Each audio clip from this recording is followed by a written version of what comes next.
Bonjour et bienvenue à la une. Et si la Belgique disparaissait? Ce qui était il y a encore quelque temps un canular devient ce matin une hypothèse tout à fait réaliste. Ça fait des mois que la Belgique traverse une crise politique sans précédent dans son histoire, pratiquement privée de gouvernement stable alors qu'elle doit prendre la présidence tournante de l'Union européenne en juillet. Et les élections anticipées d'hier, avancées à cause d'ailleurs de la querelle linguistique, ont encore creusé le fossé entre francophones et néerlandophones. En Flandre, les nationalistes militant ouvertement pour la scission du pays sont les grands vainqueurs du scrutin. Ils doublent pratiquement leur score avec un peu plus de 28% des voix, tandis qu'en Wallonie et à Bruxelles, ce sont les socialistes qui l'emportent très clairement là aussi.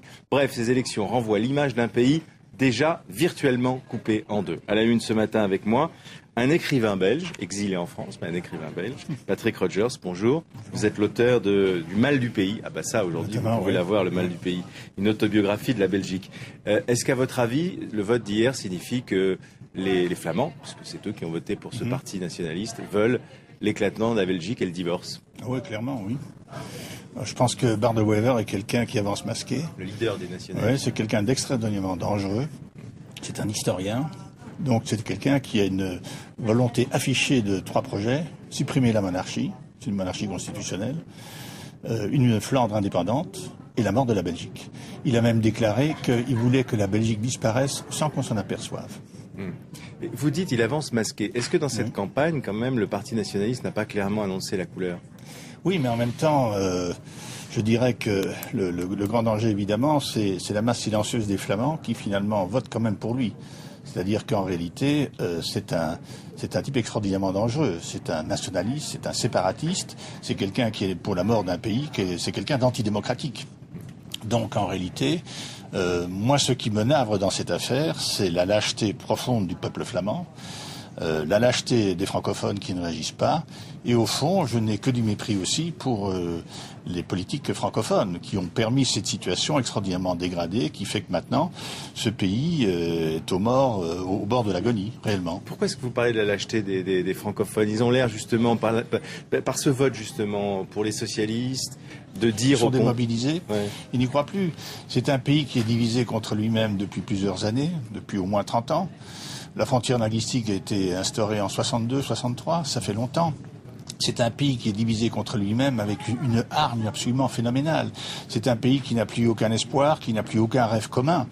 Et comme les francophones, au fond, sont des attentistes, des pacifistes qui se contentent d'une Belgique de papa qui est morte depuis longtemps, vous avez en face une Flandre qui est belliqueuse, véhémente et qui veut une Flandre indépendante, qui ne veut plus de la Belgique. Leur slogan, c'est quand même « België barst ». Que la Belgique crève, c'est impensable en France, en Italie, en Espagne, en Allemagne ou ailleurs, et ils arrivent à leur fin graduellement. La mort de la Belgique n'est pas encore pour demain, elle est programmée dans les 20 ans qui viennent. Vous avez dit que De Wever était un historien, et vous avez dit la Belgique de papa est morte. Je me demande, qu'est-ce que, au fond... C'est Huskens qui a déclaré ça il y a 25 ans. Ce qui faisait le ciment de la Belgique, c'était quoi? Bon, il y avait le catholicisme, mais ça, c'est terminé, ça ne compte plus. Non, c'est fini. C'est les circonstances historiques ensemble magnifiques qui font que c'est un pays génial qui est bâti sur la complémentarité des contraires. La culture flamande et la culture, je dirais, septentrionale. Les Wallons, les francophones, 2 langues. À l'époque, quand le pays naît en 1830, le français est la langue dominante, tant dans la bourgeoisie flamande que du côté francophone. En fait, ce mythe absolu d'une autonomie flamande par la langue est un leurre. C'est une manière d'avancer masquée pour permettre simplement à une Flandre de réaliser un rêve qui serait que la Belgique n'aurait pas existé. La vérité, c'est que les Flamands disent profondément la Flandre n'a jamais eu l'occasion d'accéder à son autonomie. La Belgique a occupé la Flandre. Ils ont été occupés par leur propre pays. Et ce qu'on est en train de constater, là en ce sens le mot historique n'est pas faux, c'est qu'on voit une Flandre qui arrive enfin, après 180 ans, à se détacher du pays d'où elle est née. Ouvertement, c'est-à-dire sans remords. Oui, sans remords et de manière frontale. Alors est-ce qu'il faut l'en empêcher? C'est la question. C'est inendiguable.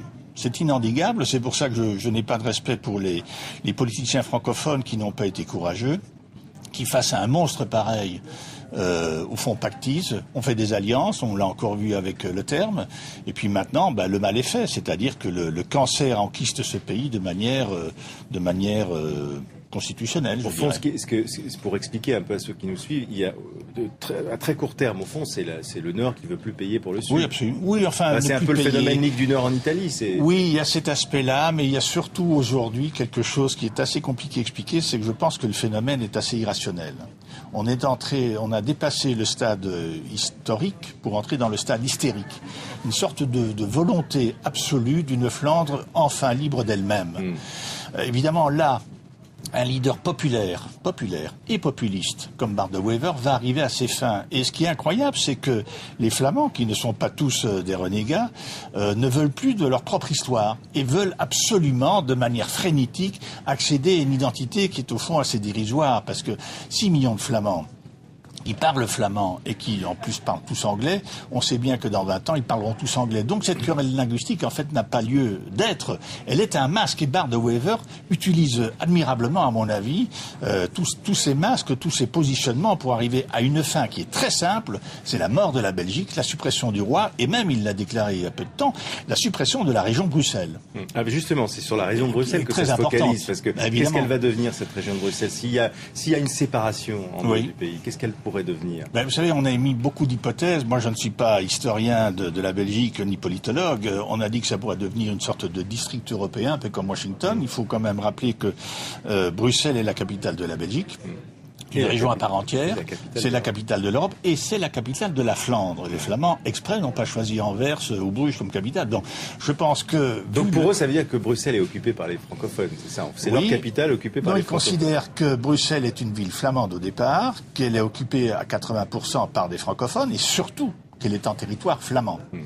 Or, avec le fameux problème BHV qui est assez compliqué à expliquer, ils font appliquer la loi du sol et la loi du sang, qui est quand même une chose terrifiante. Je rappelle quand même qu'ils ont dit que les francophones étaient des rats de francophones. C'est quand même assez monstrueux, me semble-t-il. Donc, évidemment, ils ne vont pas lâcher Bruxelles, puisque c'est leur capitale, même s'ils seraient prêts à faire un repli identitaire sur Anvers, mais parce que Bruxelles, c'est l'Europe.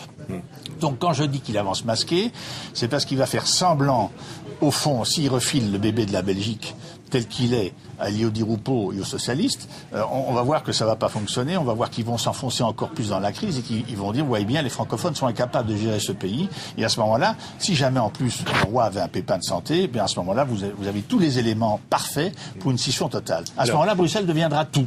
Di Rupo, le leader socialiste, qui lui gagnait du côté francophone, dit, bon, s'il y a un message qui doit être entendu, il parle d'autonomie régionale. Est-ce que c'est déjà de la lâcheté, ce que vous disiez tout à l'heure, ou est-ce que c'est une façon d'éviter le pire en disant, bon, essayons...